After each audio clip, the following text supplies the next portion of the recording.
everyone. Today I'm going to be talking about juvenile offenders and some of the issues they face. So first is data.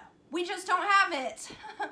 So unfortunately, there is not a lot of data collected on juveniles, both as victims of crime and as offenders. What this means is that we can't even identify a lot of the issues they face in the court system because we can't get those accurate numbers. And unfortunately, what data we do have is often highly contested because we're not even sure if it's biased or not. Should we be getting numbers at arrest, at conviction? Are those representative of the whole? We can't say for sure because there's just not a lot of comprehensive information collected. And without this comprehensive information, we can't identify the problems. And if we can't identify the problems, we can't find solutions. So the issue is there's just a lot of unknown. Carried by that, we have the differences in offenses. So juveniles, unlike their adult counterparts, are much more heavily defined in what offenses they will commit based on racial and economic lines. So poorer children are going to be committing some offenses while wealthier are going to be committing others. And there's going to be very little variation and very much a sort of almost segregation between what kids are committing what crimes and what offenses that they're committing. This is often a more representative of the social issues they face, like community disadvantages, economic opportunities, educational expectations. These are all things that are defining and much more influential on children than adults, so we're seeing these hard lines. So, for example, overwhelmingly, the majority of juvenile drunk driving offenses, both arrests and convictions, are white youth. Just overwhelmingly so. And this is because that is what offenses are available to those children. Similarly, the majority of juvenile homicides are African American youth. These numbers are just way overly representative. So those children, that's what crimes are available to them and are much more heavily defined than their adult counterparts. This carries into our next issue, though. Representation. So representation in arrests and in convictions, even just in court custody, is overwhelmingly minority youth. The minority youth are way overrepresentative than what we assume the true numbers to be. Unfortunately, we can't say for sure what those numbers are, but we know that this is far too representative because it is even further overly representative than their adult counterparts. So African American youths, Hispanic, Latino youths, so on and so forth, have such greater numbers than their white counterparts because we believe that this is showing the prejudicial treatment and social economic situation of these children than their adult counterparts can have. It's more representative of their home life than their position in life. This is directly a consequence of things like supervision. So white youth have many opportunities to exist in indoor and private spaces. Summer camps, indoor opportunities like video games and internet access. Those are opportunities that are available to white youths and wealthier children than poorer minority-based groups. These children exist in public spaces, on the streets. They're overly undersupervised by their adult guardians, and so therefore these are the people that police see. Police interact more then with minority youths than white youths because that's just who is available to them, who's in the public space, who's interacting with them, who's available. And this is also just because juveniles as a group interact with police more than their adult counterparts. Children are much more watched by police than adults are. this is directly a consequence of and part of a big issue within our courts, one of the founding issues, parens patriae. The idea that the government and the court is acting as a third or other parent in this child's life. So when arrested, when in court custody, social services, and so forth, these children are under the parental guidance of the court. What this actually means is then that there's a lot of discretionary ability, discretionary decisions given to the courts over these children. Unlike an adult, the courts have to decide for children, okay, are we going to give you a bedtime? Are we going to require certain behaviors? Do we have to watch for antisocial behaviors?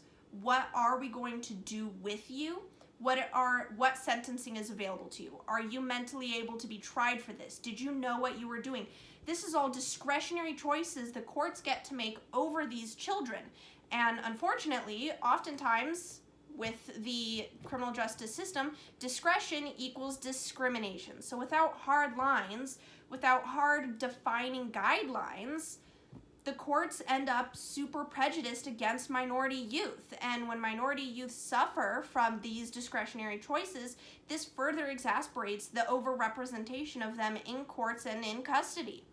Following that is their transfer decisions. So what the court decides to do, how they transfer a child while in their custody, will likely determine their outcome both in sentencing and after the fact. So this even includes recidivism and the outcome that this child will be, rehabilitated. So are they going to stay in court custody, like in a jail cell?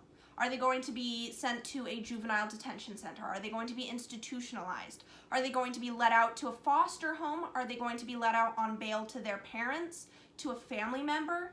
These are all transfer decisions that the court can make, which, what data we do have shows, overwhelmingly will affect the sentencing and outcome. If you are held in court, sent to an institution or a juvenile detention center, that is likely what your sentencing is going to be. And for a minority who they're determined that their supervision wasn't appropriate in the first place, that means that they're going to be getting harsher treatment and harsher outcomes. Similarly, juvenile waivers, another discretionary ability that the courts have to move a child from juvenile court into adult court. And what isn't a crime for a child is for an adult. And crimes are sentenced harsher. The punishments are harsher. And you don't just have juvenile detention or institutionalization, you also have prison, adult prison. Waivers are overwhelmingly given to minority youth, and this means that they are getting big boy adult consequences for child decisions. And white youths are overwhelmingly kept in juvenile court, which means they get those punishments which are reduced, which are smaller. They're sent to detention centers, not prison. This is overwhelmingly highly detrimental to the youth mindset and their health, because adult consequences for child decisions, that's a very, very big decision to make. And unfortunately, discretion equals discrimination. So minority children are getting treated like adults. And tied to that, one of the final issues then is treatment. Again, I must repeat that discretion equals discrimination. These children in court custody have such disparity of treatment. What one caretaker expects, another doesn't. What is and isn't okay. The states can't even decide if corporal punishment is allowable or abuse. So what is determined as appropriate behavior in courts varies very differently, because the cultures in America are very different. So the treatment of the children within that care, highly different, highly differentiated. And not just that, it's preferential and neglectful, because there's just too many children for the caretakers given in the system. These are just some of the issues that juveniles face, and this is further backed by YAPI International, which faces juvenile justice internationally, which they help write a lot of the laws and lobby for a lot of the better treatment of juveniles. They determined that America has one of the worst justice systems for juveniles in the world, internationally, among countries like Europe and China and across all of Europe. So all of those countries, America's the worst. We have some of the harshest treatment and some of the most inconsistent treatment. This is a major issue. If we can't even determine our own problems, of course we can't solve it. Of course we're worse off than other countries. We have such a large system with so many children, we just don't know what to do with them. Now, aside from all those issues, we do have solutions. One of these, which is supported by the National Institute of Justice, is something called multidimensional treatment in foster care for adolescents. What this means is teaching life skills and diversionary tactics to children and adolescents through foster care programs so that they can break that cycle of delinquent and antisocial behavior and, become functioning members of society. One program which really fulfills this and has shown extreme success is the Every Child Restorative Justice Center. Now, what is the Every Child Restorative Justice Center? It's a diversionary program for at-risk kids to prevent recidivism, and this is done through community-based developmental services, teaching children things like life skills, job skills, so how to pay your taxes, sending them to get certifications in things like CPR or woodworking. It gives them ways in which they can function in society without having to resort to delinquency. So who do they serve? Specifically, high-risk youth facing juvenile detention. So if they have been arrested, convicted, and have the possibility of being sent to juvenile detention, well, this is where the program can step in and take the place of detention. So the kids would go to the center instead of the institution. Now, these are children who are a part of the cycle of delinquency. So what this means is their parents are often criminals. Their parents were often convicted criminals. These are parents who are in prison or they are part of foster care. Children who have really had a rough time of it and have been a part of this broken system and broken homes for a long time. Often minority youth and poorer youth are the ones who are high risk of recidivism because this is the life that they are shown. So children who are from this kind of lifestyle are the children who they wish to reach out to and help teach them life skills and get them better opportunities in life. Specifically speaking, though, they serve the 77th and Southeast LAPD divisions in the Kenyan juvenile detention centers. So they are in Los Angeles, and that's where they're based from. And so that is where the majority of their work is, and those are the children and youth who they are helping. So where do they get their funding?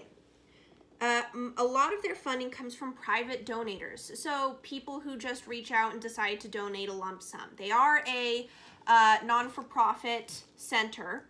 They have their 501c, and they do receive government money for child care. So foster care systems and institutions get money from the government based on the children that they're housing. So one child gets so much money, and because they are a foster care institution, they do receive government funding and grants for housing and taking care of these children.